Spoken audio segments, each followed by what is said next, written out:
Por que você não deve baixar downloads de livros gratuitos? Bom, pessoal, há um tempo atrás eu entrei numa treta aí no Facebook, num grupo do pessoal que costuma ler livros São livros caros, né? Realmente, livros do J.R.R. Martin. Esse era um grupo com muitos seguidores, tinha cerca ali de 500 mil, creio que a maioria brasileiros, né? Então, a maioria brasileiros. E aí, eu fui fazer parte desse grupo e eu fiz um comentário lá no grupo e não fui bem recebido. Eu sei que em pouco mais de 15, 20 minutos já tinha mais de 3 mil comentários negativos, o pessoal me escrachando mesmo, xingando, até me ameaçando, né, por eu ter feito aquele tipo de post. E um dos administradores do grupo, por achar que o negócio estava hypando demais, mas de forma negativa, excluiu o meu post, né? E aí eu não tive como nem me defender. Por isso eu resolvi fazer este vídeo aqui. Lembrei desse tema, né? Que tinha ocorrido ali, foi ano passado. E achei melhor trazer aqui o assunto para ver o que vocês acham. Eu sei que vai surgir muito hater aí nos comentários, mas eu não tenho problema com isso não. O nome do canal já diz, Bárbaro Sincero. Então tem que ser sincero com todo mundo, até com quem vai ser contra o que eu falo, né? A parada foi a seguinte, o que eu penso, pessoal? Eu acho que a gente vê muita gente criticando os políticos brasileiros, né? Criticando, alegando que eles são corruptos, que eles fazem coisas erradas e tal, mas nós, né, brasileiros, não percebemos que a corrupção, ela começa dentro da própria sociedade, né? As coisinhas pequenas ali, aquela balinha que você pega ali, que você aceita de troco, a fila do supermercado que você fura porque você deixou a panela de pressão no fogo, e aí você entende que você tem mais razão de estar na frente da pessoa, de passar à frente da pessoa, porque você se justifica dizendo que você tem algum problema para resolver e você alega isso fazendo de conta, né, de que você tem mais razão do que a pessoa e não acha que a pessoa também tem os problemas dela, né, de que ela também às vezes pode ter alguém em casa doente esperando aquele produto que ela está comprando ali, enfim. A gente sempre acha justificativo para fazer coisa errada, né? Isso daí é o cérebro nosso enganando a gente para você não se sentir tão culpado pelas coisas erradas que você faz, das pequenas às grandes coisas. E a corrupção começa assim. Ela não é só ali aquela corrupção de bilhões, de milhões que os políticos pegam, aceitam, entendeu? Ela começa ali nos pequenos fatos. E o que eu fiz foi nada mais, nada menos dizer que eu achava errado, que eu achava meio assim contraditório você procurar cultura, procurar ler livros, né, que te engrandecessem culturalmente por meio de arquivos baixados na internet de forma gratuita, sendo que eles ainda não tiveram os seus direitos autorais como sendo públicos, né? Ou seja, o autor ainda não faleceu, o direito autoral no Brasil, até onde eu sei, a legislação diz que depois que o autor do livro, daquela obra, falece, ainda tem 70 anos de direitos aos herdeiros, né, caso ele tenha herdeiros, para ele poder explorar aquela obra. Só depois disso é que você pode distribuir de forma gratuita, né, cai, no caso, em domínio público, essas obras. E no caso do J.R.R. Martin, eu nem sei se é assim que pronuncia o nome dele, ele ainda está vivo, né? Pelo que eu sei, ele ainda está vivo. Ou seja, mesmo se ele tivesse falecido ano passado, que não foi o caso, ainda passariam ali 70 anos para essa obra ser colocada em domínio público. E até onde eu sei, ele não liberou ela, não tem nem uma versão dela que pode ser disponibilizada de forma gratuita, né, em PDF. E aí, meu amigo, o pessoal vieram com os dois pés pra cima de mim, sabe? Mais ou menos igual o cara fez lá com aquele pobre daquele idoso lá que faleceu com uma voadora. A galera veio com sangue nos olhos mesmo, disse que eu tava errado, que independente de estar sendo de forma ilícita, o pessoal tá baixando ali o PDF do livro, eles estavam adquirindo cultura, isso que era um importante. Mas, cara, é ou não é contraditório você querer, por exemplo, vou dar um exemplo aqui. Você quer aprender direito e aí você vai lá e baixa o Vademecum, que alguém disponibilizou lá na internet de graça. E aí você vai estudar por meio daquele livro ali. Cara,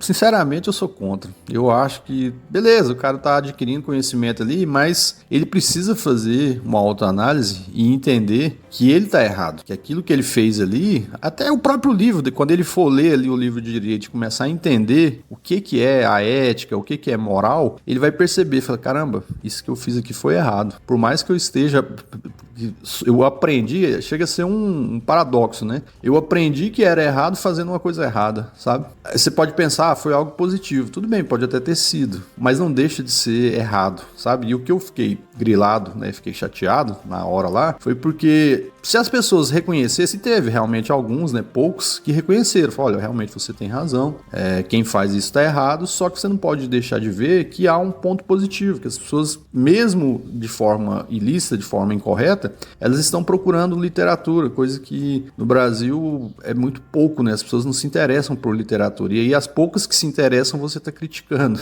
Aí eu falo, tá, mas pode ser um pensamento meio radical da minha parte, mas eu acho que você começar uma coisa, mesmo que pouca, de forma errada, era melhor que nem começasse. Eu acho que nem deveria começar, sabe? Se você já começa errado, é o mesmo caso do político. Você fala, nós precisamos de políticos melhores, mas aí você começa a criar a ideia da pessoa para ser política, ensinando ela, fala, primeiro você vai ter que comprar algumas pessoas para poder você ter mídia, você poder aparecer. Aí depois que você aparecer e ganhar a eleição, aí você se torna uma pessoa correta, seja um político honesto. Ele não vai ser, porque ele já aprendeu de forma errada. Você vai construir uma casa ali com alguns tijolos faltando ali no alicerce. E em algum momento essa casa vai ruir.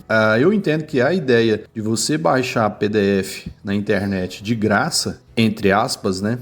E achar que você está adquirindo cultura de forma correta, eu acho que você é como se você estivesse plantando uma árvore com uma raiz apodrecida, sabe? Uma raiz com algum problema genético ali e que em algum momento ela vai ruir, porque você está se enganando, você está fazendo coisa errada, entendeu? Por mais que seja para um bem maior, entre aspas, né? Mas a chance de você continuar a infligir naquilo ali, cometendo aqueles erros, é grande. Por quê? Porque você já fez um negócio de forma errada. Eu sou completamente contra. E outra, aí o pessoal fala, mas o autor, ele já é riquíssimo, ele tem muito dinheiro, isso não vai fazer falta para ele. Tá, beleza. Mas vocês acham que essas pessoas só fazem isso com um autor reconhecido? Não, meus amigos, eles fazem com um autor que está começando, com um cara que às vezes publicou a primeira obra dele, e aí às vezes ele conseguiu ali chegar a ter um certo alcance, tá ali com, sei lá, 10 mil, 100 mil cópias vendidas. Vocês sabiam que o autor, ele ganha só 10% do valor de capa? Ou seja, um livro que é vendido a R$20, ele ganha só R$2 naquele livro. Aí esse livro vai para o mercado, alguém vai lá, compra o livro, digitaliza ele e começa a disponibilizar ele na internet. E aí o lucro que aquele autor teria, que está começando ali, às vezes o cara só vive da escrita. Ele não tem outro trabalho, não é um hobby. Ele está querendo sobreviver de escrita. Esse cara já vai morrer no início, entendeu? As pessoas não baixam PDF só de autores conhecidos, não. Eles baixam daquele que está começando também. E o pior, coloca esse PDF em grupos e disponibiliza para todo mundo. E aí quem que você acha que vai comprar? Quem que você acha que vai falar assim, eu vou comprar o livro porque eu quero ajudar esse cara? Ninguém vai fazer isso, a pessoa vai pegar lá, ainda mais se for um livro didático, né? O cara baixa ali para poder estudar. Outra coisa errada que eu vejo também, você vai em faculdade aqui, Universidade Pública do Brasil, tem PDF disponibilizado lá sem autorização do autor, lá na biblioteca, lá na reprografia da universidade, o livro do cara tá lá. Os próprios professores disponibilizam para você imprimir, aí se você vai criticar, ele fala, não, mas é para fins didáticos, é pro cara estudar porque ele não tem dinheiro para comprar o livro. Cara, pelo amor de Deus, a gente já começa tudo errado. Então, pessoal, era isso aí, era um desabafo. Eu sei que a galera vai acabar comigo aí nos comentários, mas eu não tô nem aí, não. É minha opinião e acho que é errado mesmo. Se você não tem condições de comprar um livro, cara, vai numa biblioteca pública, não vem com desculpa de falar que o PDF é a única solução para você, não. Na biblioteca pública, tem lá vários livros que você pode pegar e ler lá, pegar emprestado, entendeu? Biblioteca de universidade tem também. Tem várias bibliotecas solidárias aí que disponibilizam livro. Não vem com esse H, não. E outra, não é possível que você não tenha R$19,90 para pagar uma assinatura aí de um Kindle da vida aí, de um Amazon Prime, para para poder ler ali. Tem, sei lá, disponibilizado lá 1 milhão de livros lá para você ler. E tem várias outras aí. Aqui eu não quero nem fazer propaganda da Amazon não, mas tem várias outras que você pode ler. Muitos livros pagando pouco. Aí você fala, mas eu vou ter que pagar R$19,90. Você deve pagar um monte de porcaria aí para poder... Comida, fast food que faz mal para você. É só deixar de comer essas porcaria e guardar o dinheiro para pagar a assinatura. Aí sim você vai estar fazendo uma forma correta desde o início. É isso. Até mais.